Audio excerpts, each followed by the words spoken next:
Hello, can you guys hear me?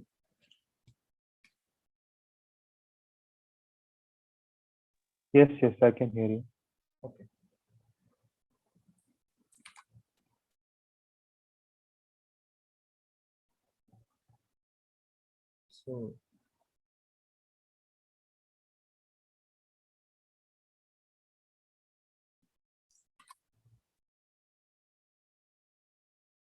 So you can start now.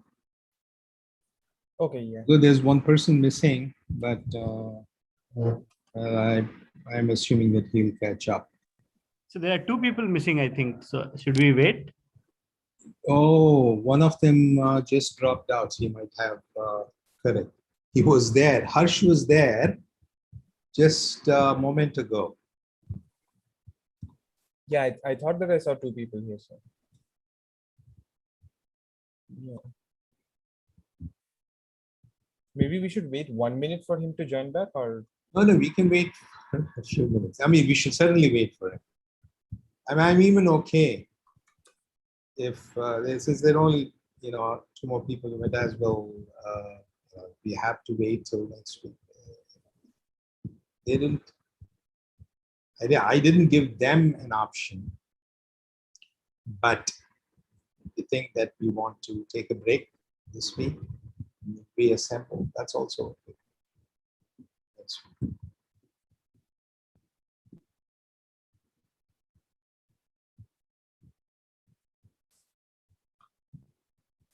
So I don't know what happened to Harsh. He was there. He was. No, I think his power went. He said he'll join in a minute, but his electricity went out. That's why. I see. Since we're all here, so let's wait for Harsh and just make the most of the meeting.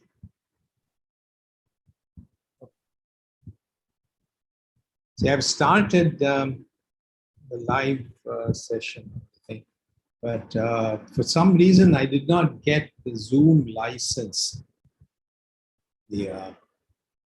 today. So the professional license that I'm supposed to to get. So I have sent a message to Krishna. He hasn't responded yet. So it is quite possible that as of now, I'm working on the basic license. So which means that it may end after 40 minutes or so.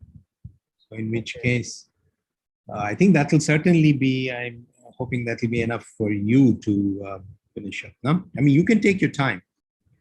So however much that you want, but I want you to be aware, if it ends prematurely, then I'll have to start another session. yeah, no, I think 40 minutes should be fine. Yeah, it's just a few things that I wanted to mention about the Python interface. Specifically the pushing and some of the variable name related issues. So I think that should be okay. Yes, Harsh is joining.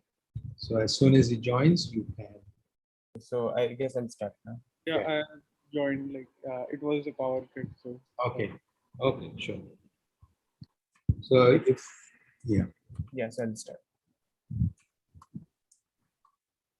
So I'll share screen. Can you make co-host, sir? No. Whenever I turn recording, it just speaks. Yeah, but I need to be host or co-host for the screen share. Oh, yeah.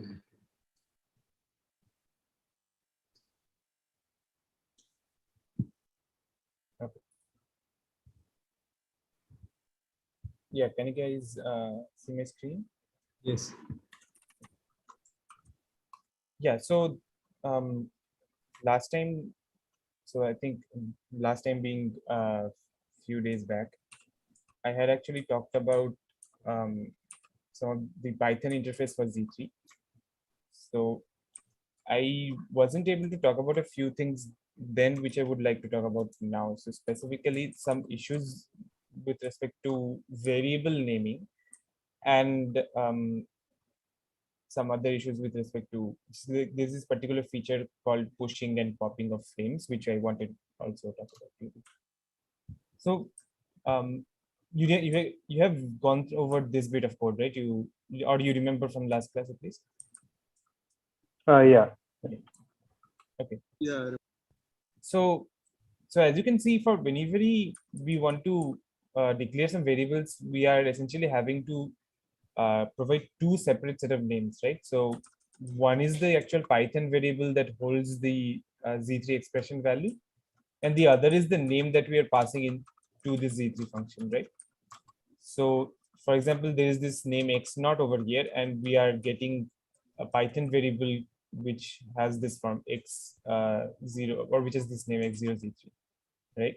So here is one question that we can ask. Let me just delete this bit. So say that we create this variable a, right?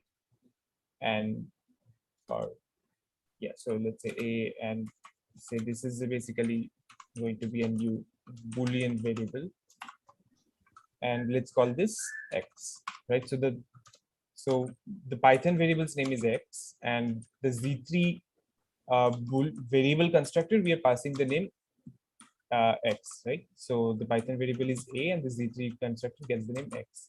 So now if we say have another one b, and the name is the same x, and now say we create a solver,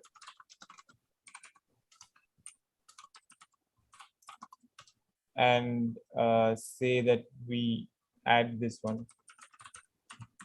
Say we add the AND of,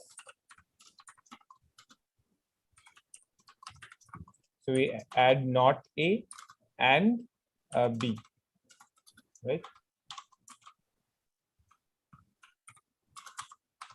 And now let's do solver dot check. Let's print this. So this will either return a z3.set or a z3.unset, and printing that would just give us sat or unset, right? So before I run this, does anyone have any prediction as to what the result will be? I mean, like, it's because they're same variable, so it should be unset, I guess. Yeah, exactly. So you realize that even though the Python variable names are different, both of these two Python variables actually are referring to the same Z3 variable, right? So Yep. yeah, so that is exactly, so that is one point that I wanted to draw attention to. So essentially, what these Python variables hold are basically Z3 expressions, and both of those expressions just consist of the single variable x. So A also holds the Z3 expression, which is just Boolean variable x, and B also holds the Z3 expression, which is just Boolean variable x. So of course, then this should be unset. So let's just check that.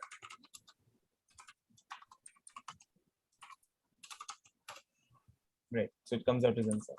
If we change it to y, then it should now be sat. Yeah.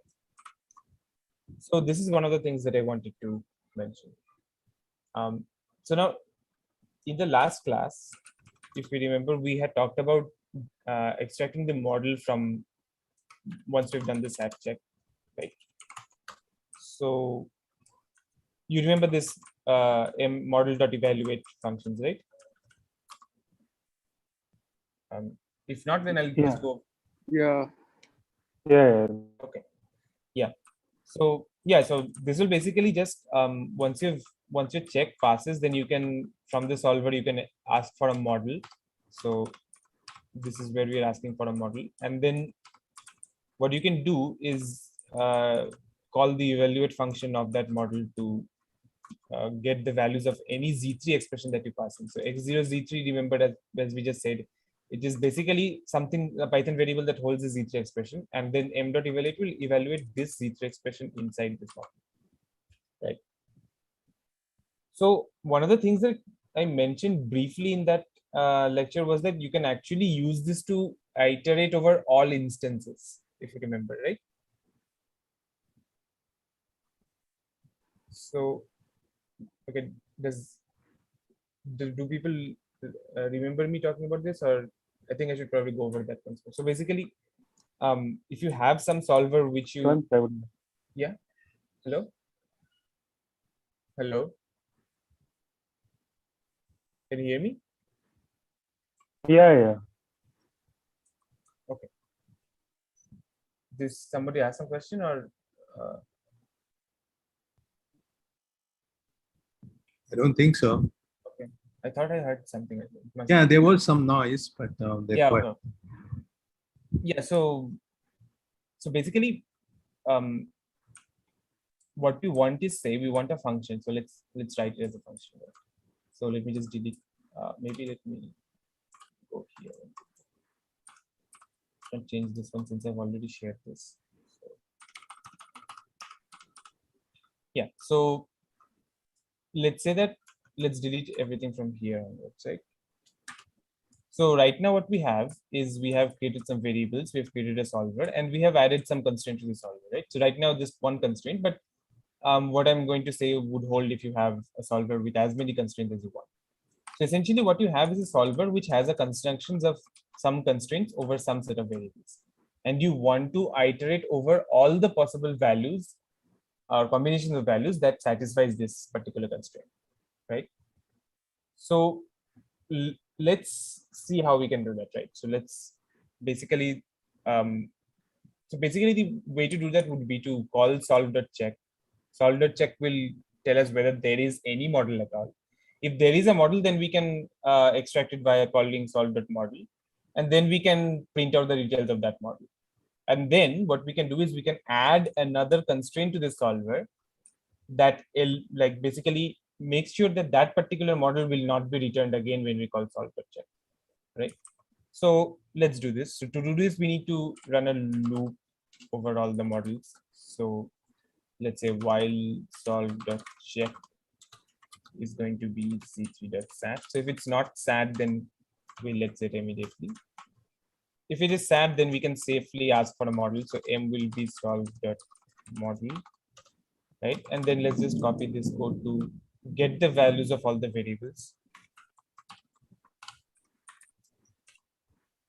So this will basically give you the values of x0, x1, y0, and y1 in this particular model that that was just returned, right?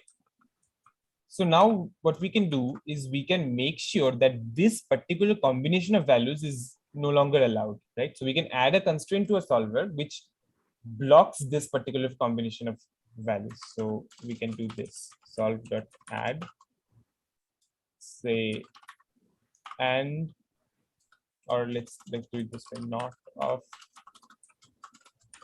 and of. And now what we want to see that it's not true that x0 has the value of x, has the value which x0 val currently has, x1 has the value which x1 val currently has, y0 has the value that y0 val currently has, y1 has the value y1 val currently has, right? So we want to hand over all of those things. So let's say that x0 z3. So remember this is z3 expression, and we're going to say that is equal to x0, right? And similarly,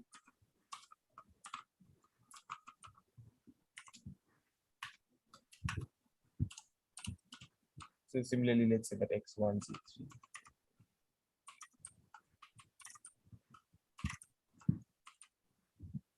y0 z3, and that will have y1 z3.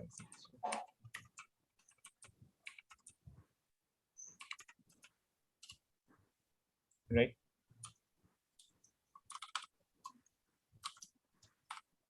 And so we have now added this particular constraint which says that, okay, your solver or the particular values of variables that your solver will return if there is a satisfiable assignment, it cannot be this combination of values, right? Now finally what we can do is we can print this particular combination that we had just got. So we can say that print x0 is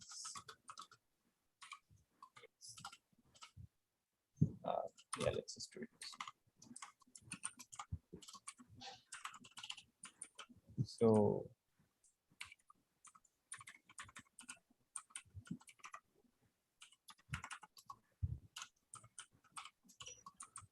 and then y.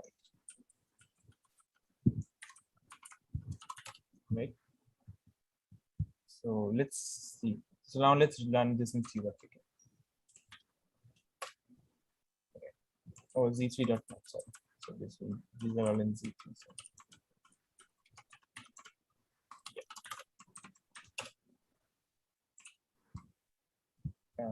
Where is it getting there? Right.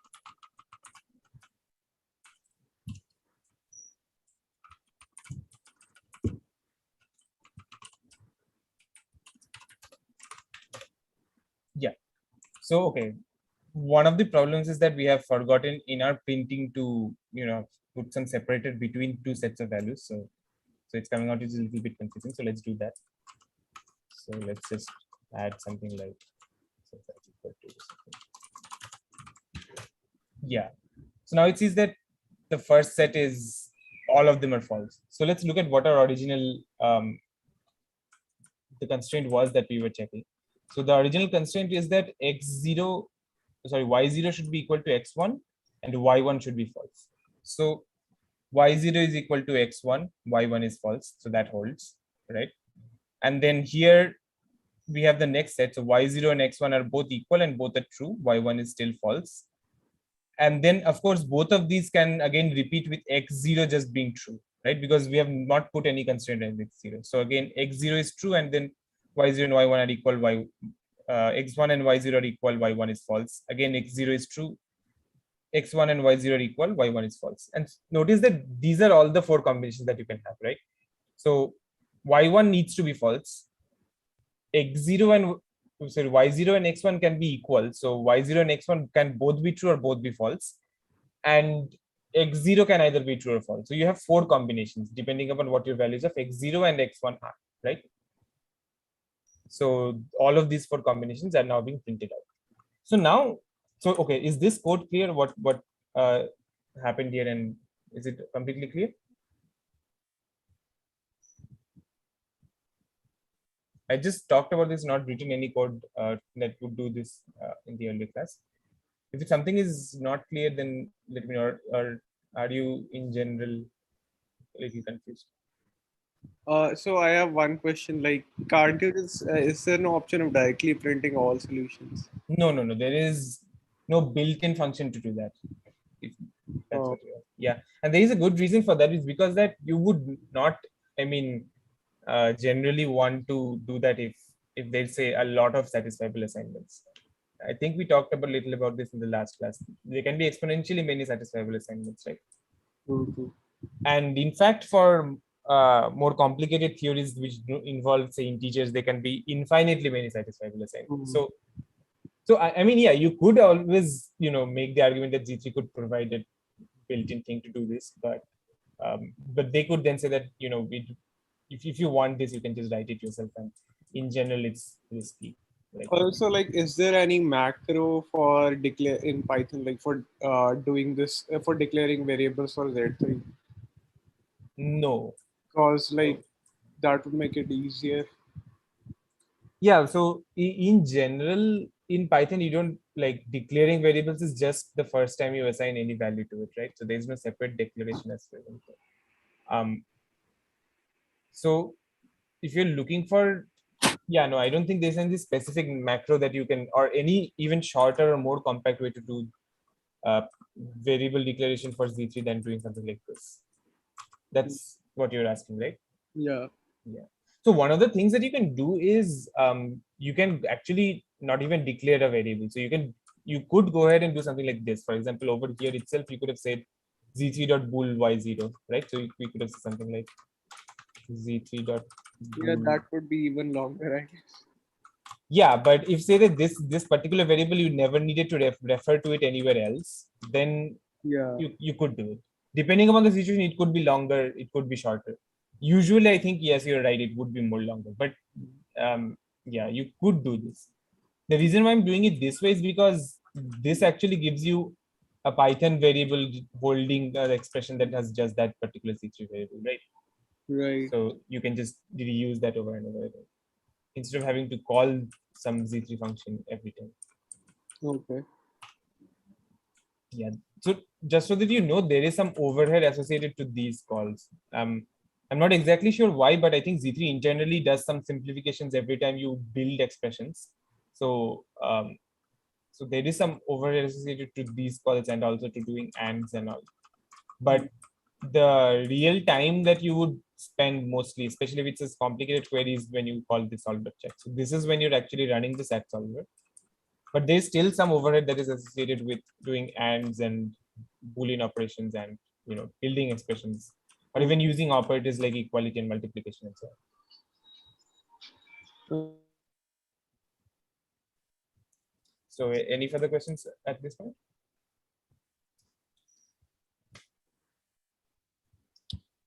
Okay, so what the next step is going to be for us right now is basically we want to, and this will motivate the push feature which I wanted to talk about. So we want to take this particular piece of code, as somebody pointed out.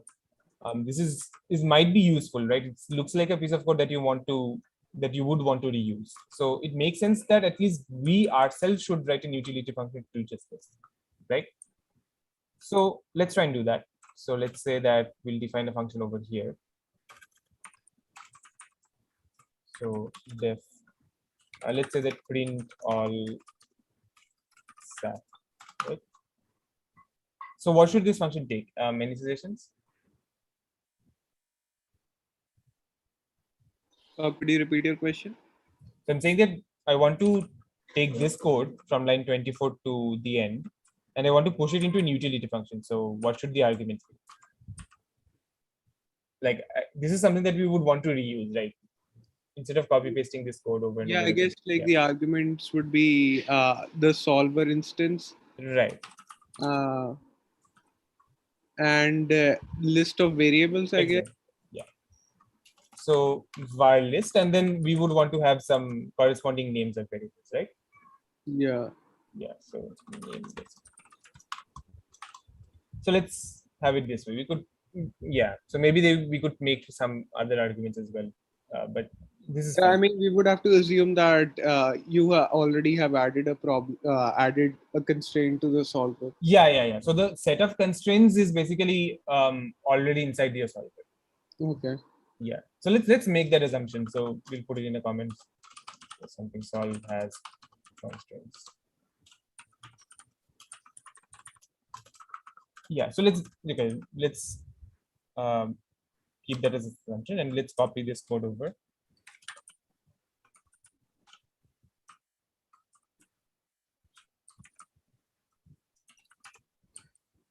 Right. So now the rest of the code doesn't change much, except that we need to generalize this for our list of variables, right? So we can just use a for loop or something. Yeah. So let's just do this quickly for v comma n in.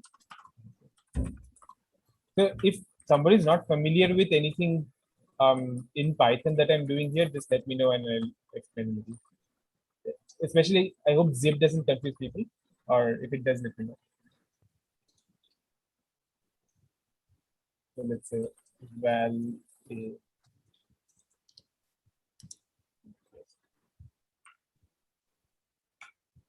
So we want to evaluate v, and we want to keep model confusion is true, and then we want to slowly build up this expression that we want to add, right? So what do we want to add to the solver? This is going to be this whole expression. So we basically want to keep ANDing these clauses, right? That our value of the variable should be equal to the value we expected. So let's AND them together. So let's create this some expression. So let's say that this is the expr we'll add, or let's call it the blocking block constraint. And initially this is going to be true because we are ANDing things to it. And you can use the Python true. So the Python true can be used interchangeably with the Z3 true constraint. There is no separate Z3 true constant that you need to use. You can just use the Python true.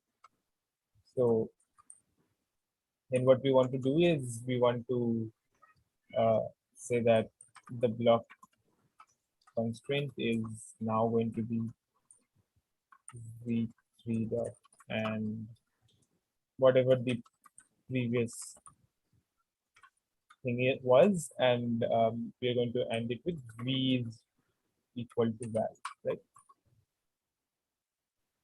And let's also print that. Okay, just give me 1 second. I need to close the window. Okay. Sorry about this.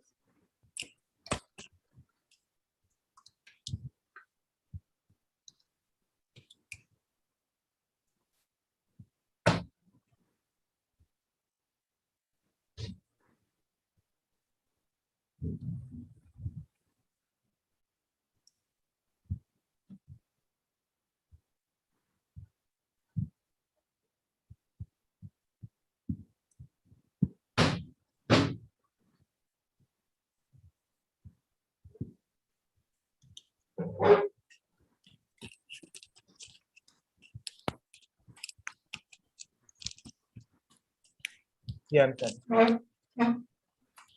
Are you guys in there? Can you hear me? Yeah. Okay, I'm sorry. Yeah. Yeah, So- so I think it's giving a warning that it will be to end in 10 minutes. So whenever it, let's go, okay? So whenever it ends, let it end and I will start again. Huh? Okay, yeah. So the same link should work, right, sir? Yeah, it will be the same link, but I'll have to restart it, I think. Okay. So it's 4 now, so it should be. So once it gives another warning, yeah, if it does, otherwise then it's done. Well, you please continue. Okay. So yeah, so let's just say something like this. Okay, let's not worry too much about what we print.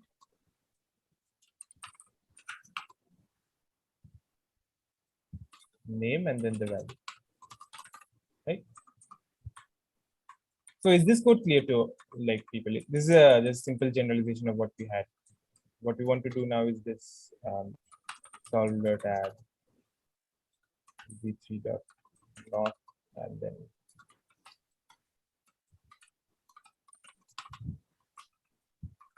right. So what we're doing here is basically we are inside this for loop. We're just slowly building up the large and expression, right? Remember that this is actually not evaluating anything, but rather building up an expression in Z3.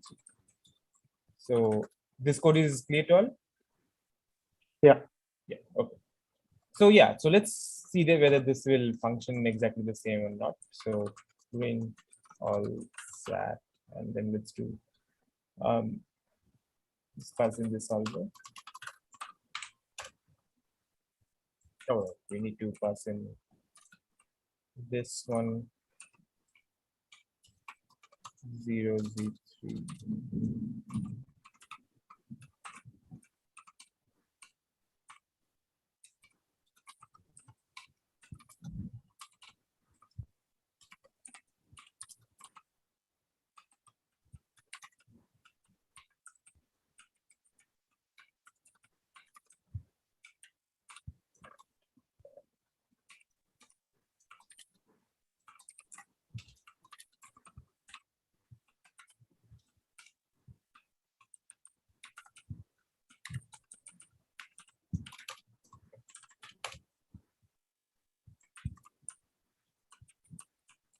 Sorry.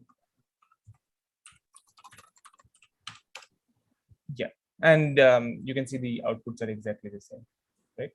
False, false, false, false, false, false, true, true, true, false, false, true, false, false, false, and then yeah, this is also exactly the same. So yeah, this works. Now let's come to the problem with this one, right? So let's say that we have done this, right? So we have we had a constraint in our solver, which was this one. And we now know that there are 4 satisfying instances of this. And now say that we now want to add another constraint to a solver and then print all the satisfying instances of it, right? So what we want to do is, let's say that we want to add, let's say that the other constraint that we want to add is just going to fix x0 to true, right? So let's just say that x0 z3. Right, so this will fix x0 to true. So now our solver, if we did not have this over here, a solver had So our solver previously had this one as a constraint, and now we are adding this. So the solver has a conjunction of this and this is a constraint, right? So now if we print all the satisfying assignments, then we should only get two things over here, right? The first two, because in the second two, because those will fix x0 to true. Since in the first two assignments x0 was false, those will now get rejected, and those are not satisfying models for this two sets of constraints that we have now. So let's run this, and as we expected, we get this, right? But let's say that we wanted to print both the sets of assignments, right? So we have some solver where we've added one constraint, and then we want to print one set of assignments, like all the assignments satisfying just this constraint. And now we have decided to add another constraint to a solver, and now we want to set the print out what are the set of satisfying assignments that the solver will have given two constraints, right? So we want to print it out for the one set of constraints, and then we want to print it out for the both the set constraints combined over here. So what should the expected behavior of this be? Like, what do we want to happen over here? So let's say that this is for one constraint, and this is for, right? So we would expect that this would firstly print out all four of these, right? And then it would print out both of these. But you should output unsat for the last one because it already has all those constraints. Which constraints? Like I think you already have added that you cannot have these answers into. Exactly. So the inline 24, right? The blocking constraints. Yes. Yeah. So since those are already there, it would not give you any satisfying instance of the second one. So let's you should make some copy or something of that. Yeah. So that is one way you could do that. So as you can see, this one gives us the first four, and then for the next one, it doesn't give us anything. So yeah, so one way to get around this is, as you said, to make a copy. But the problem with making a copy is that you can't exactly copy the solver instance.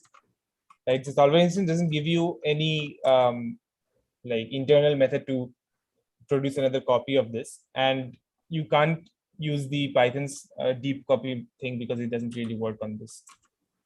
Wait, why? Why can't you make a copy of this? Yeah, I mean, so if you wanted to make a copy of the object, they should have either provided some .copy method, right?